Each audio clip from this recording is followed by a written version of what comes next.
Hey everyone, my name's Al and welcome to the Hack Shack.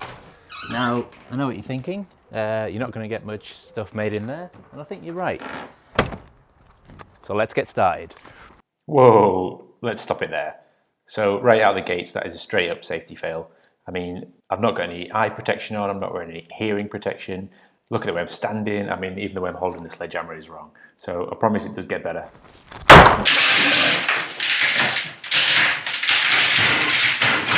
So the reason that I had to rag the door off like that is because all the screw heads have been properly stripped off, and I thought before doing it that I'd be able to salvage all the hardware and keep all the screws and stuff and be really thrifty, but everything was just so short. It was all rusty or bent or broken, and so I ended up pretty much chucking everything away.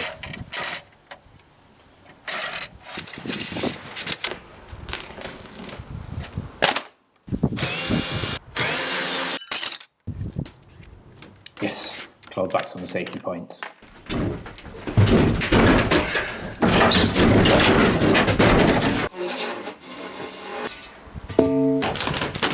As you can see, all the wood is pretty much rotten as well, so I would have been a bit more careful taking it apart. The only thing worth keeping pretty much was the 3 window panes from the side.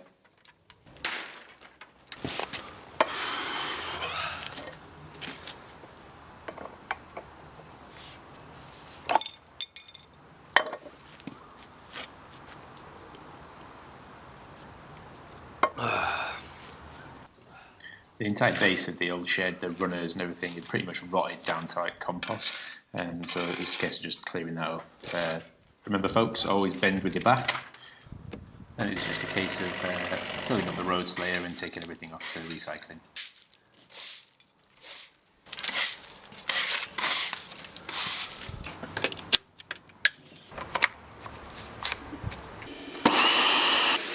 Bit of a clean up with the old pressure washer, and then it's time to start the build. Now, just to help level out the base a little bit and also lift the floor off the standing water, I just reused these old concrete flags.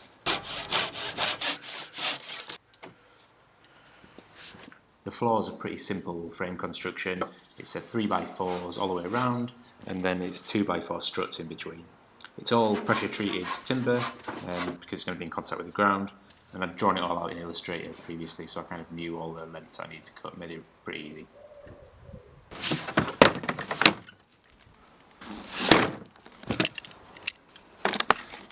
And then came the fun part. I'd never used a framing nailer before. This one was gas and battery powered, and it had 90mm nails which were perfect for driving straight through the 3x4s.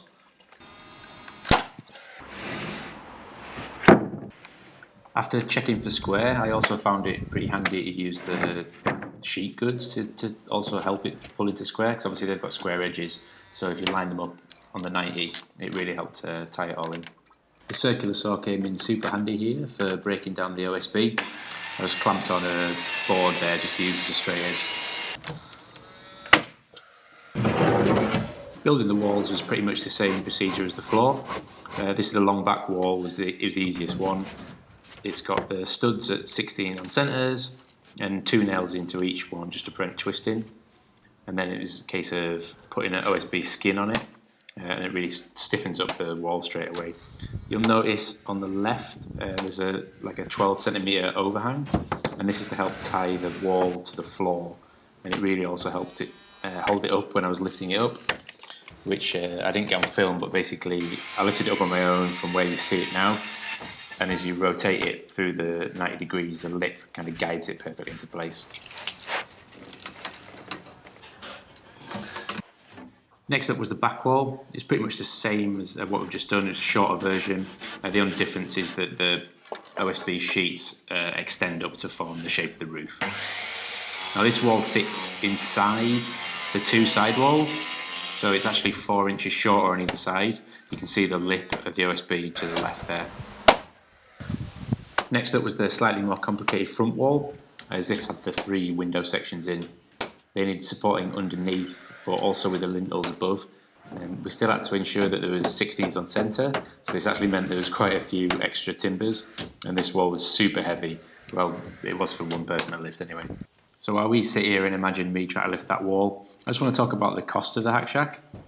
The total cost of materials was around 1,200 grapples, and the timber part of that was probably about 900 grapples, and the rest being made up by things like the screws and the wood stain, and then the roofing felt and the adhesive.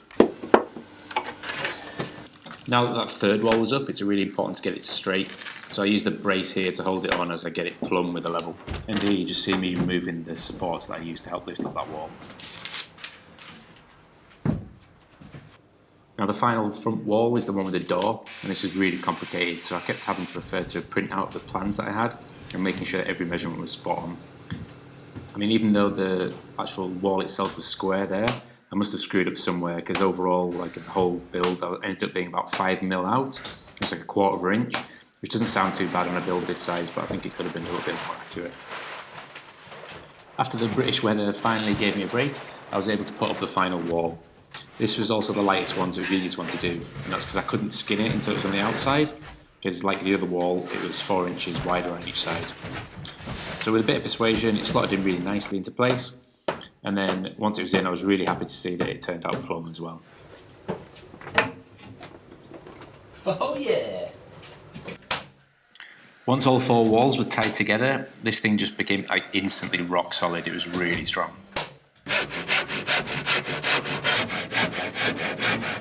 After skinning the front wall, it was just a case of cutting out the hole for the door. We'll come back to that in a bit, as we need to tackle the roof next.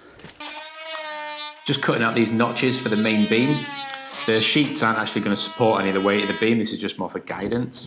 And it was a case of lifting up the 2x7, which was in total 4.8 metres, and that was like the actual length of the shed on the outside. These little multi-tool things are really handy for little jobs like that. Next up was cutting the bird's mouths in the rafters. There was 10 in total, and I did it using the jigsaw.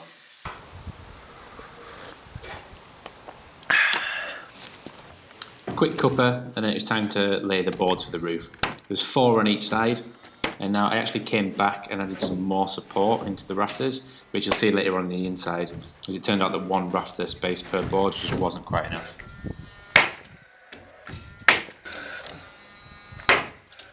Next up was felting the roof, and that required some adhesive laying down. Oh, like butter! Now, although this stuff looks delicious, it was gross to use. And I think if I was going to do it again, I'd definitely go for the paint off stuff instead. It got adhesive all along the edges of where the felt was going to be, and then also anywhere it was going to be overlapping.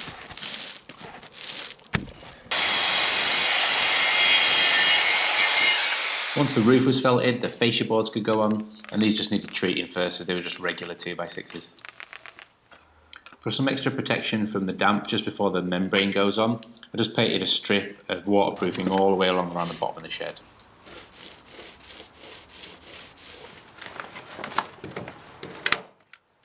Now this membrane was on a massive roll, and that meant I could wrap it all the way around the shed without having to have any seams, so no water could try and sneak in anywhere.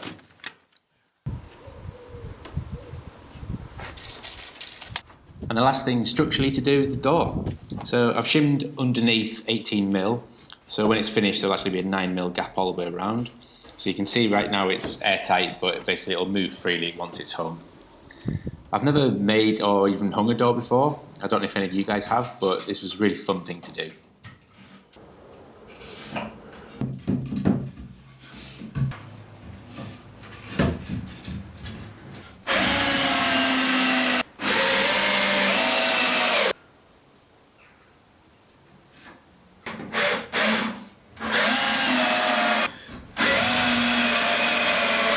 The doors were then skinned in exactly the same way as the rest of the shed was, and it was resulting in some seriously beefy doors. It's probably overkill, but it kind of feels like entering some sort of Viking beer hall when you open them, so I really like it.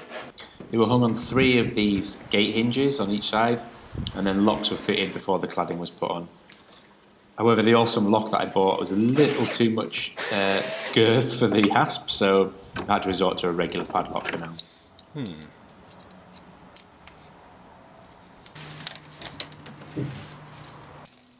Some 2x6 fascia boards on all 4 corners was the last thing to do before cladding and painting. These screws came with their own little bit, which I'd never experienced before, and that's pretty sweet.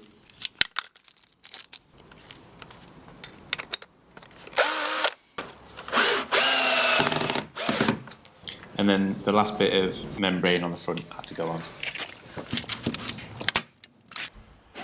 Now these battens are to allow any water to drain if any gets behind the cladding, and the reason that they're diagonal is because traditionally you do horizontal ones and vertical ones, but I just didn't have enough space.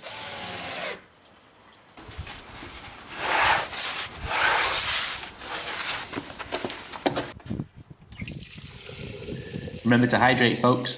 Building is thirsty work.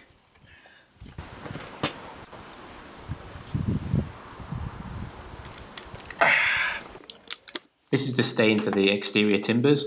I just like the name Ducks back, and I didn't really want the usual poo brown that you get on sheds.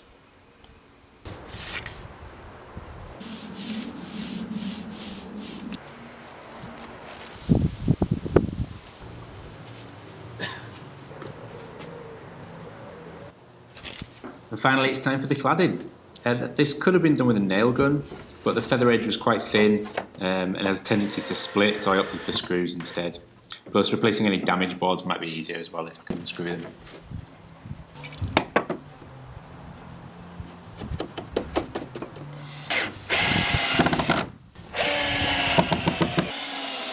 This is 12mm thick and it's 110mm wide. It's treated feather edge.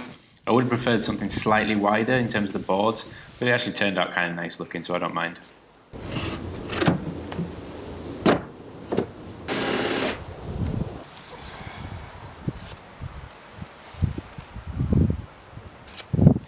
And here I'm just having to notch around the various like hinges and locks and stuff on the doors.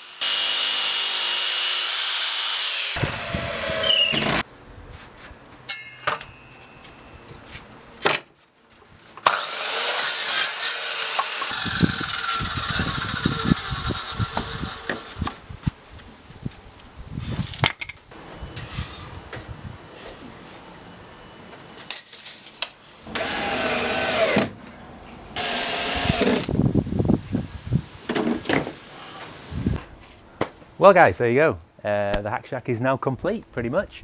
It took about 3 weekends all in all to get it done, and that's from start to finish, taking down the old shedders there. There's a couple of late nights during the week where I had to go up on the roof just to make sure it was watertight. It was a relatively quick process. It's really simple timber frame construction, and it was all kind of pre-planned in Illustrator, so I knew kind of what I was doing. I'd already kind of built it in my head a few times before actually getting down to it. So yeah, the outside is all done, it's all watertight, it's all secure, and let's just take a look inside and see what still needs to be done. So I want it to be quite secure. 3 bolts up and down here. The hinges are hidden, and also we're going to run some carriage bolts through here into the frame so you can't take the screws off and undo it that way. The doors are pretty thick, they're the same construction as the rest of the timber frame, so nobody's going to be able to sort of jack them open. And potentially, you know, if any extra security is needed, could maybe fit a bar going all the way across, and that will really seal the deal.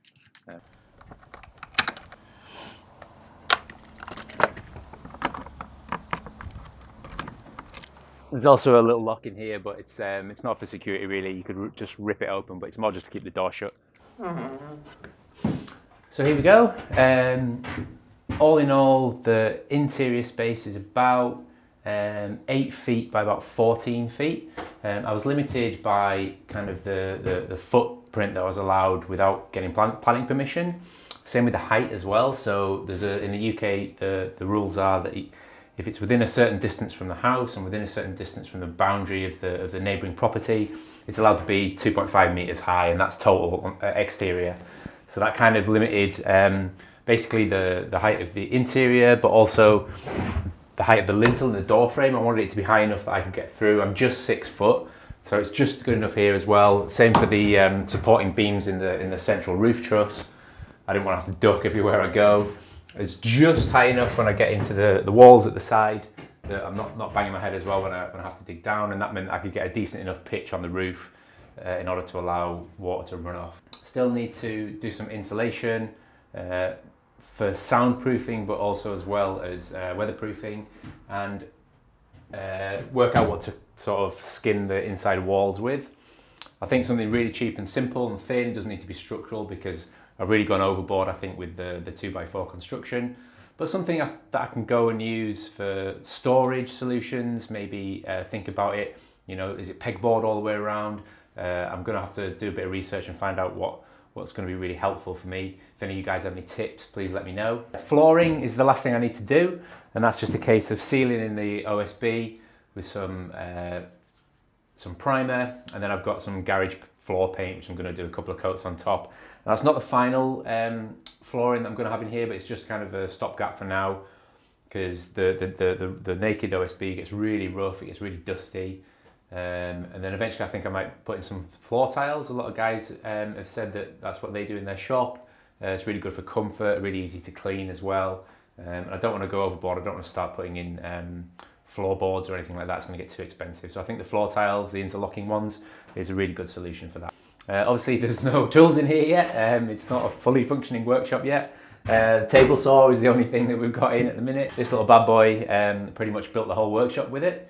It's like a 10-buck saw. I used the chop saw for the cladding, was really essential. It's the worst chop saw on the planet. Probably costs less than a blade. But most of the timber, most of the construction was done with the hand saw, and I used the circular saw for things like the OSB. I mean, most of it was kind of panel size. I worked out deliberately in when I was drawing up the shed, but then there's the odd length and obviously of course the diagonals and things which needed to be cut to size. So these are where the windows are going to go, roughly 60 by 90, and there's going to be 3 of them. I'm just going to get some double glazing units made, so I'm waiting on those still, so I'm just going to leave it boxed in for now. So in terms of lighting, at the minute I'm just running these strip lights. The really inexpensive, really low power LED strip lights. They don't give off any heat at all, which is great, but they give a nice consistent light colour that I can hopefully manage when it comes to filming. I've got another unit that I'm going to install up there, and then probably work out what I need in terms of additional lighting, especially over here, because this is kind of going to be where the workbench goes.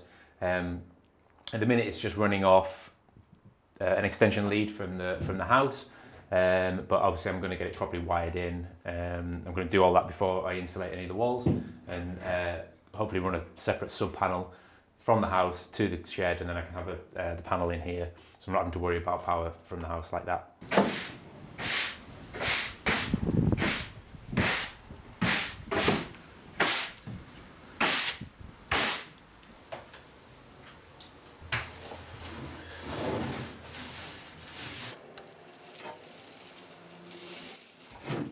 This OSB is like a sponge, so I ended up putting 2 coats of primer down before the 2 coats of garage floor paint as well. Just one last thing before we go. Obviously on the inside we saw the frame and where the windows are going to go. I'm just going to leave them boxed in for now, because I'm actually going to get the glass ordered, because I want some double glaze units. Again, like the front, I just want security, but also a bit more insulation and sort of sound protection as well. Yeah, we'll wait on the windows, and that'll be the last thing to go from the outside point of view. So yeah, thanks for watching, guys. Hope you enjoyed it. I learned loads along the way. I've got loads of help from people on the Facebook groups, and also the guys on the Makers International podcast. They had a really good episode talking all about sort of laying out the shop, thinking about what you're going to need on the inside. Yeah, so if you've got any comments, please let me know. If you guys have built your own shop, or you're thinking about building your own shop, if there's anything that you learned from watching mine, any mistakes that I did that are really obvious, I'd love to hear about them, because this is all one huge learning process for me. And I really like you to kind of come along this journey with me. This is the start of a really fun adventure for me. And thanks for watching. So yeah, see you next time on the Hack Shack.